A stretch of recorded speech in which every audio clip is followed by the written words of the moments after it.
চলুন খুব সহজেই বানিয়ে নিই স্টাফ চিজ পনির ফ্রাই। প্রথমে আমি একটা ব্যাটার তৈরি করব। তার জন্য একটি বলে আমি মেজারিং কাপের 1.5 কাপের মতো বেসন নিয়েছি, 1 চামচ নুন দিয়েছি, 1/2 চামচ কাশ্মীরি গুঁড়ো লঙ্কা দিয়েছি, 1 চামচ আদা কাঁচা লঙ্কা পেস্ট দিয়ে ভালো করে মিশিয়ে নেব।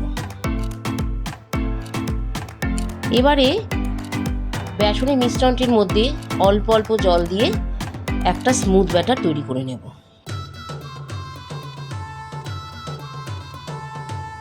এবারে পনিরটাকে চৌকো শেপে কেটে নেব।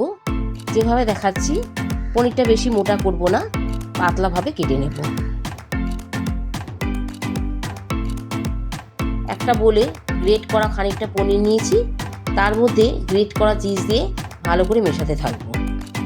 মেশানো হয়ে গেলে তার মধ্যে 1/2 চামচ নুন দেব, 1/2 চামচ গোলমরিচ দেব, চিলি ফ্লেক্স দেব আর ধনেপাতা কুচি দিয়ে ভালো করে মিশিয়ে নেব।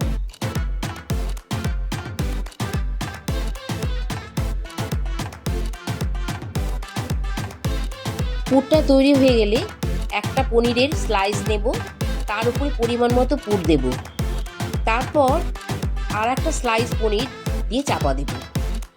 হালকা চাপ দিয়ে 2 পাশ বন্ধ করব। চাইলে টুথপিক ব্যবহার করতে পারেন।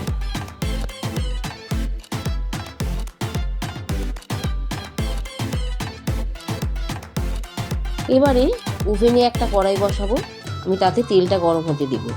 তেলটা গরম হয়ে গেলে অবশ্যই ফ্লেমটা লো ফ্লেম করে নেব। তারপরে স্টাফিং পনিরগুলো একটা একটা করে বেসনের ব্যাটারে ডুবিয়ে আস্তে করে তেলের মধ্যে দিয়ে দেব। দিয়ে দেওয়ার পর একটা খুন্তি দিয়ে এপিট ওপিট করে আস্তে আস্তে পনিরগুলো ভাজতে থাকবো।